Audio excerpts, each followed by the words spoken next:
Good morning, Glenkirk Church friends and family. You know, a couple of years ago when my oldest son was a student at Azusa Pacific University and I was in my first year as the chapel director at APU, we attended a special lecture given by a woman named Maria Suarez. Originally from Mexico, when Maria was 16 years old, she was kidnapped and sold as a slave to a man in Azusa for $200. For 5 years, Maria was held by that man in Azusa, less than 10 miles away from us here at Glenkirk Church. After 5 years of that experience, a next-door neighbor murdered Maria's captor, and then Maria helped them cover up the crime.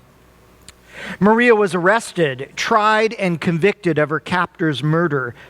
So at 21 years old, after 5 years of being a slave, Maria was sentenced to 25 years at a California state prison. While Maria was in prison, she learned to speak English. She studied and passed her GED. She began to take college classes, and she began to realize that she had a gift for counseling and advocacy of victims. And then after more than 22 years of incarceration, Maria was pardoned by our governor and given permanent residency to stay in the U.S. as a victim of human trafficking. She was 44 years old when she was released. And Maria went on to become a victim's advocate and founded the Maria Suarez Foundation to end human trafficking. And as my son and I listened to Maria tell her story that day, we were both struck by the fact that Maria, despite her experiences, never gave in to powerlessness and helplessness. Maria's story reminded me that sometimes people who seem to have the least influence can actually do the most good. We're in a series called Living in Exile. And in this series, I've likened this public health crisis that's kept us away from each other and socially distanced and sheltering in home with Israel's exile to Babylon in the Old Testament. Israel's exile in the 6th century shows us how we as God's people can live out our faith during a time of social crisis.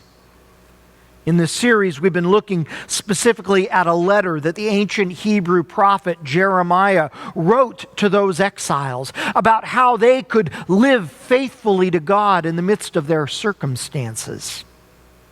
In the first part of this letter, Betsy and I talked about lament.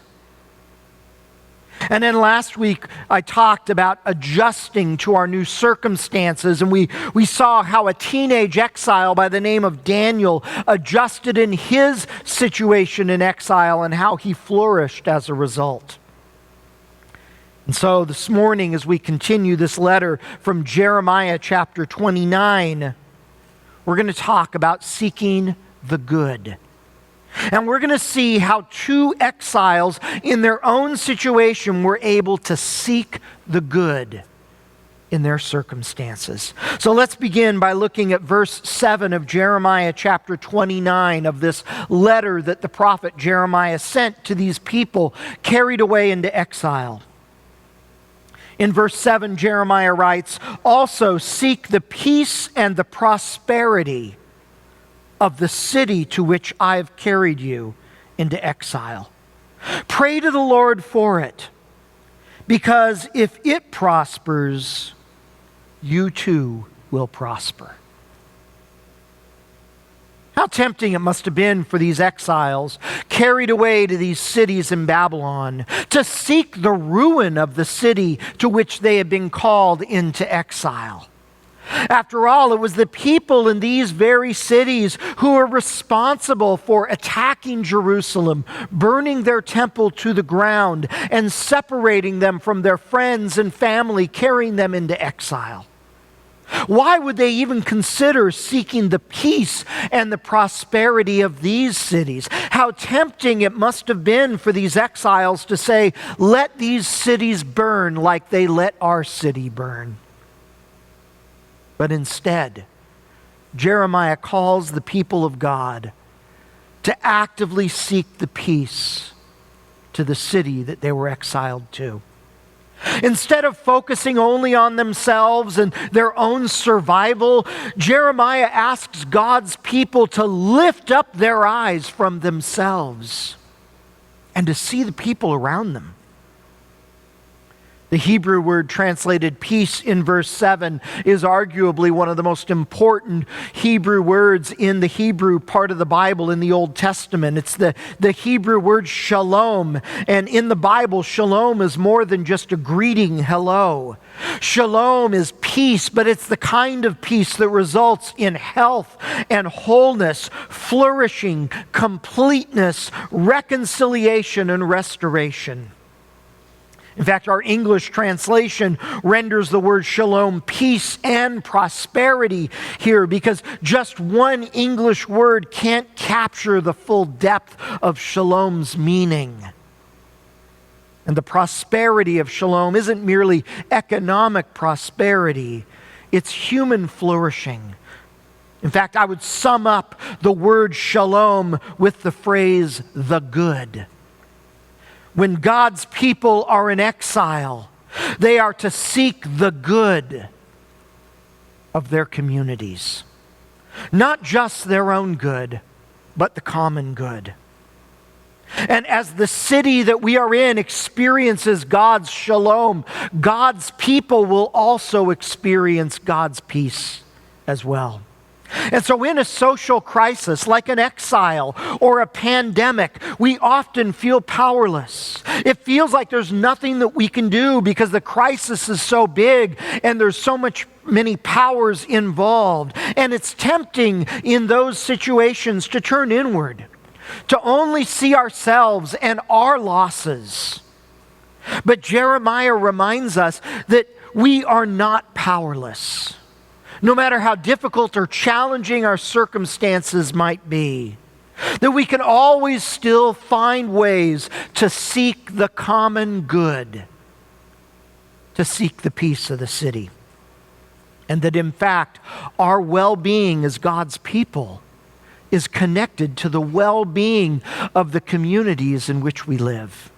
So we can't afford to give in to helplessness, to become self-absorbed and obsessed with our own losses and our own rights. We can't afford to write off the people and the communities around us, ignoring them or criticizing them or condemning them. Because God calls us to seek the common good of the community that we're in. And I want to talk about how two exiles did just that.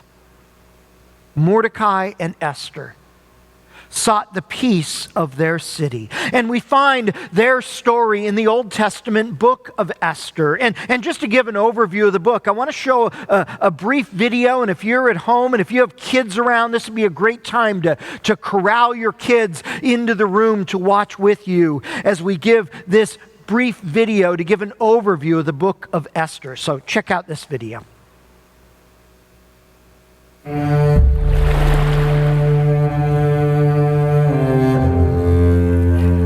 King Ahasuerus was the king of Persia. Many years earlier, when Cyrus was king, he sent some of God's people back to Judah to rebuild the temple in Jerusalem. Some of God's people stayed in Persia. God's people were called Jews because they were from Judah. The king of Persia chose Esther to be his queen. Esther didn't tell the king that she was a Jew. One day, Mordecai heard that Haman, an important leader who worked for the king, was planning to kill all the Jews. Mordecai was upset. He was a Jew. He didn't want all the people he loved to be killed. Mordecai and all the Jews cried. Esther didn't know what was wrong. She sent a messenger to ask Mordecai why all the Jews were upset. Mordecai told Esther about Haman's evil plan. "You have to do something," Mordecai said. "Ask the king to stop Haman. Ask him to save the Jewish people." Esther sent a message back to Mordecai. "No one can approach the king unless the king calls for that person first," Esther said. "The punishment is death. Unless the king holds out his scepter, then you may live." "You're a Jew," Mordecai said. "If you don't stop Haman, he will kill you too. Maybe this is why you are the queen. Maybe God put Esther in the palace to save her people."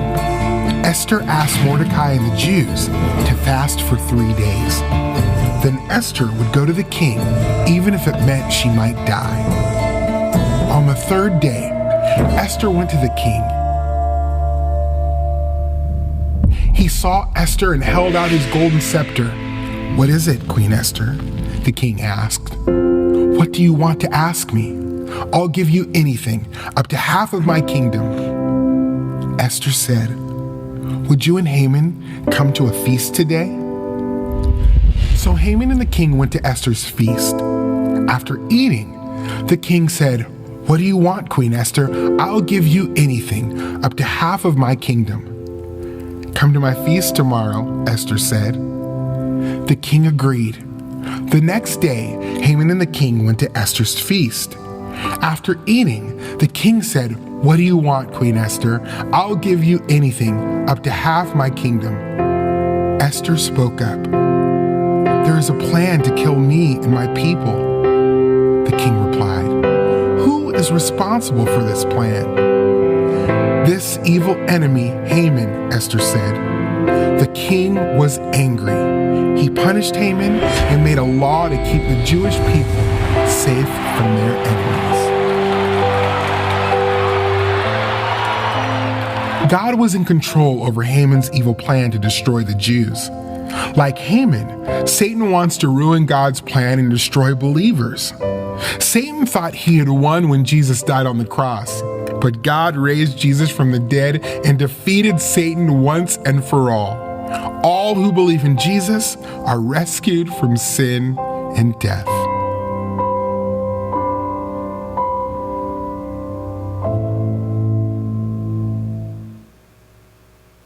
So after seeing that overview, let me talk about a couple of the characters from the book of Esther. First is Xerxes, the king of Persia. The video called him King Ahasuerus, which is also one of his throne names. After the Babylonian and the Median empires collapsed, the Persian Empire emerged as the next ancient superpower. And Xerxes, the king, was in many ways a typical ancient king. Egotistical, narcissistic to the extreme, given to bouts of rage and extreme vanity, constantly drunk, often unpredictable.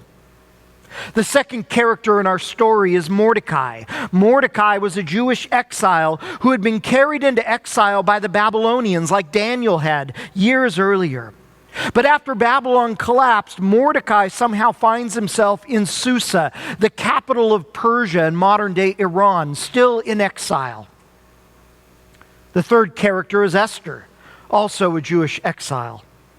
Esther's Hebrew name is actually Hadassah. Esther is her Persian name. And Esther was born in exile, and both of her parents died when she was young, and so Mordecai, who's her uncle, raised her. The fourth character is a man named Haman, a powerful politician in the Persian government.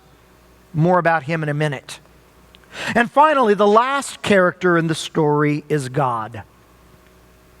The book of Esther is actually the only one of the 66 books of the Bible that never actually mentions God. The very absence of mentioning God in the book of Esther is actually a literary device that's designed to call our attention to the fact that God is unseen, present throughout the story, but working in unseen ways. That's our cast of characters. So let me set up the part of the story that I want to focus on today about how Esther and Mordecai lived out. Verse 7 of Jeremiah 29. In chapter 1 of Esther, King Xerxes, King Ahasuerus, throws a party for himself and invites all of the rich and powerful people from Persia to attend. Probably TMZ was even there at his invitation. And the king's party was what people might today call a real rager.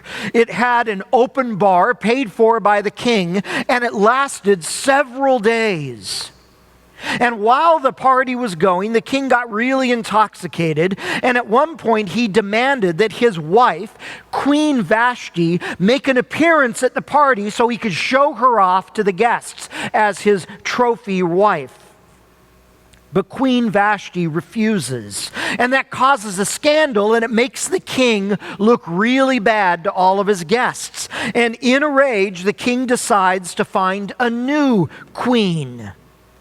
And so the king's nobles search far and wide throughout Susa, the Persian capital, to find every beautiful unmarried woman they can. And these women are all conscripted by the government and forced into the king's harem. And then the nobles devise a reality show. A reality show to determine which of these young women in the king's harem will become the new queen. But this reality show isn't like The Bachelor, because these contestants didn't audition or sign up for their part. It's more like the Hunger Games version of The Bachelor. And Esther is one of the young women forced into the king's harem and chosen as a contestant for this reality show. Because she has no other choice, Esther goes along with all the rules of the game. In fact, at every turn in the story, Esther finds favor with the people around her. And at the end of the reality show, King Xerxes gives his red rose to Esther, and she becomes his new queen. So consider Esther's position here. On the one hand, Esther has lots of influence. She's now called the Queen of Persia. She's well taken care of. She lives in a palace. She eats good food. She enjoys all of the privileges of palace life. But on the other hand, she's a captive. She's powerless. She's been forced into her role without her consent, not all that different from Maria Suarez. And that brings us to verse 20 of Esther chapter 2, which says, "But Esther had kept secret her family background and nationality, just as Mordecai had told her to do, for she continued to follow Mordecai's instructions as she had done when he was bringing her up." Mordecai had urged Esther throughout her life to keep her identity as part of the Jewish people, the people of God, hidden. You see, Mordecai knows that Persia is filled with a deep hatred of Jewish people, something that would later be called anti-Semitism. And so in order to navigate those dangerous circumstances, Mordecai has urged Esther to keep her Jewish identity secret. So Esther adapts to her circumstances, much like Daniel did in Babylon, but unlike Daniel, Esther also conceals her identity. And this is the first way Esther and Mordecai sought the good of their community, by living wisely in their setting. They sought the good by living wisely in their setting. It may sound strange to us, but it was wise for Esther to conceal her identity, given the uniqueness of her circumstances. You see, in the Bible, wisdom is the capacity to read your unique circumstances and then to live skillfully within those circumstances. And Mordecai had discerned that it would be dangerous for people to know that his niece, Esther, was Jewish. And so in wisdom, he urged her to live in the way that she did. What does living wisely look for us today? We're obviously in a very different setting than ancient Persia and than Esther and Mordecai were in then, but we still need wisdom to live skillfully within our circumstances today. And especially during this public health crisis, where our social media feed and cable news channels are constantly bombarding us with conflicting ideas about what should and shouldn't be happening right now. It can be bewildering. And when I think about wisdom, I think about the description of godly wisdom from the book of James. James 3:17 says this: "The wisdom that comes from heaven is first of all pure. Then it's peace-loving, considerate, submissive, full of mercy and good fruit, impartial, and sincere." I think James 3:17 gives us a pretty good job description of what living in wisdom looks like for God's people today. Now, a little bit later in chapter 2, Mordecai overhears a plot to assassinate King Xerxes.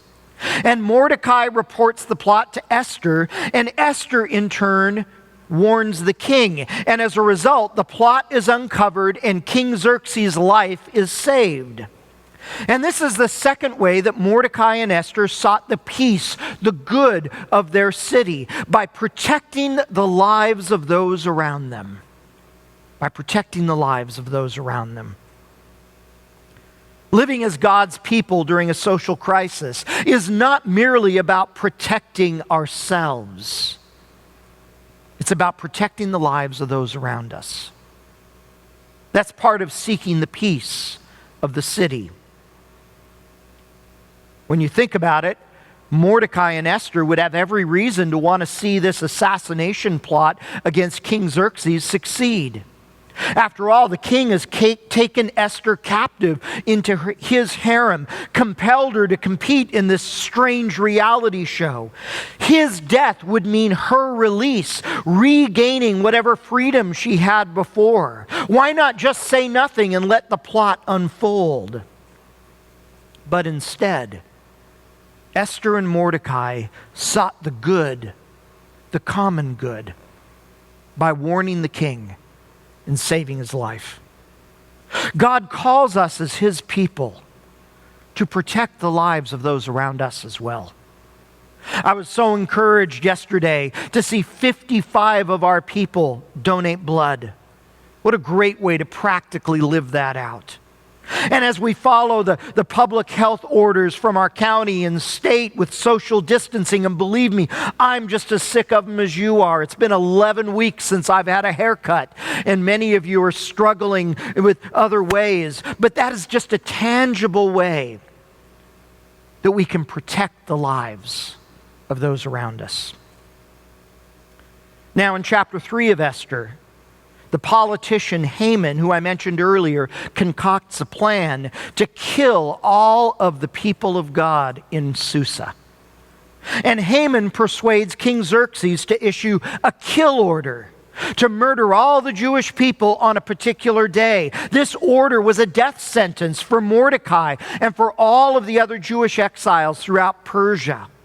And so in chapter 4 of Esther, Mordecai goes to Esther, urging her to use whatever influence that she might have with the king to intercede on behalf of the people of God. And in chapter 4, verse 14, we actually find probably the most famous and well-known verse from the book of Esther. Let me read it. Mordecai says to Esther in verse 14, "For if you, Esther, remain silent at this time, relief and deliverance for the Jews will arise from another place, but you and your father's family will perish. And who knows, but that you might have come to your royal position for such a time as this." Mordecai urges Esther to consider her unique circumstances and to consider the possibility that God has allowed her to be in her own unique situation, as hard and challenging as it was, for exactly the purpose of saving her people. This verse reminds me of a scene from The Lord of the Rings. I think it's in The Two Towers, when Frodo says to Gandalf, "I wish these things didn't happen in my life and in my time."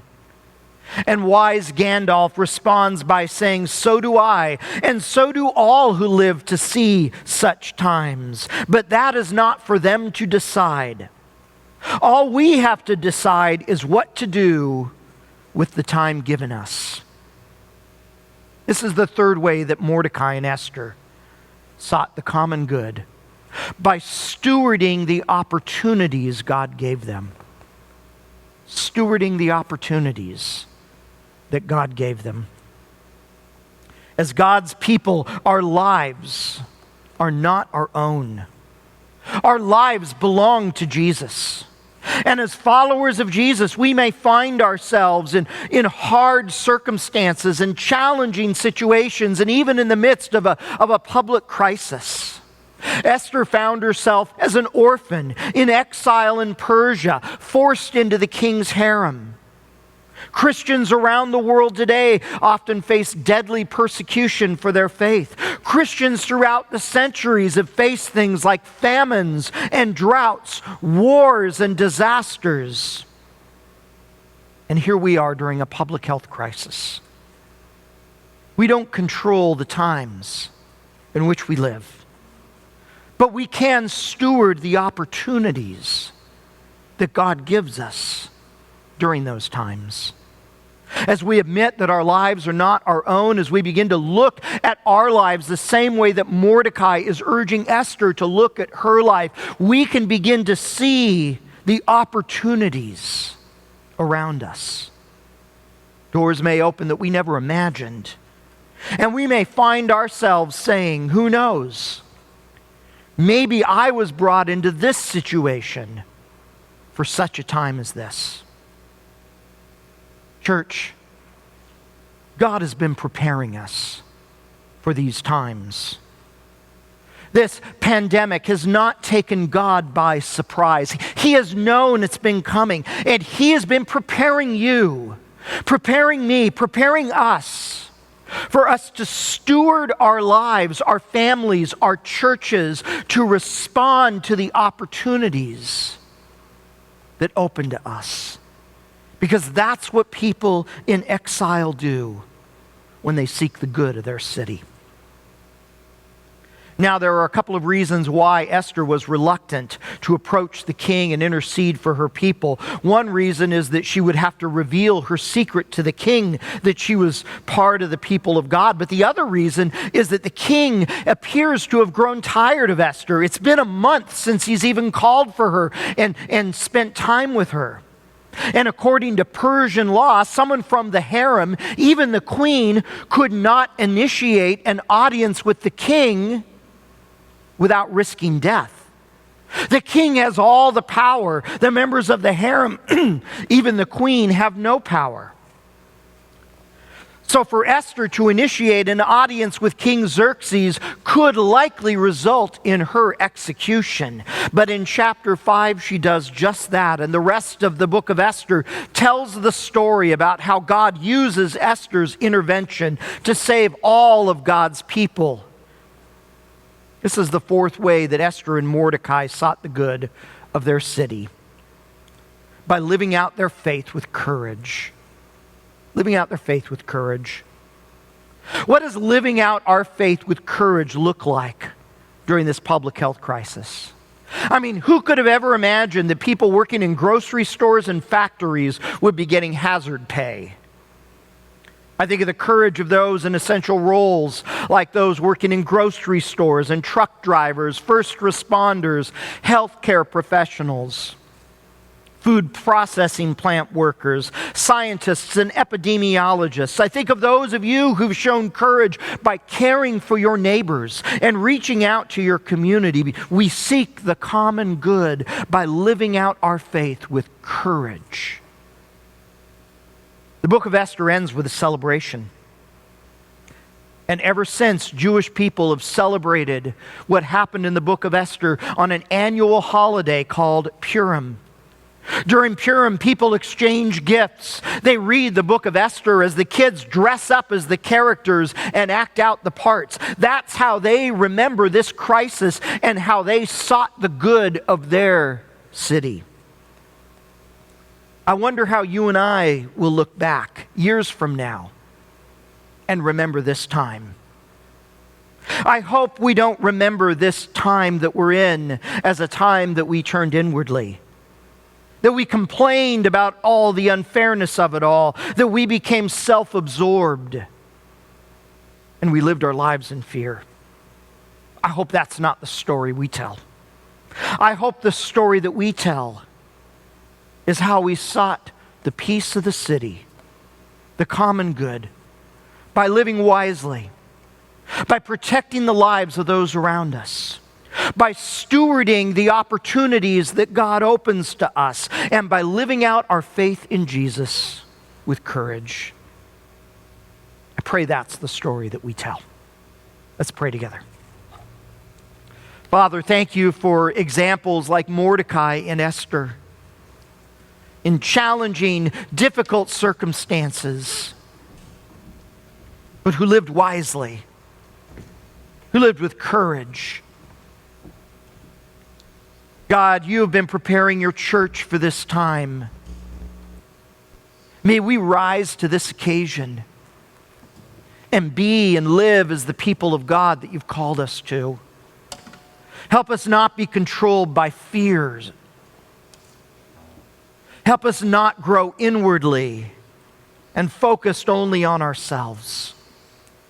May we seek the peace of our communities, the common good, for your glory, and in Christ's name.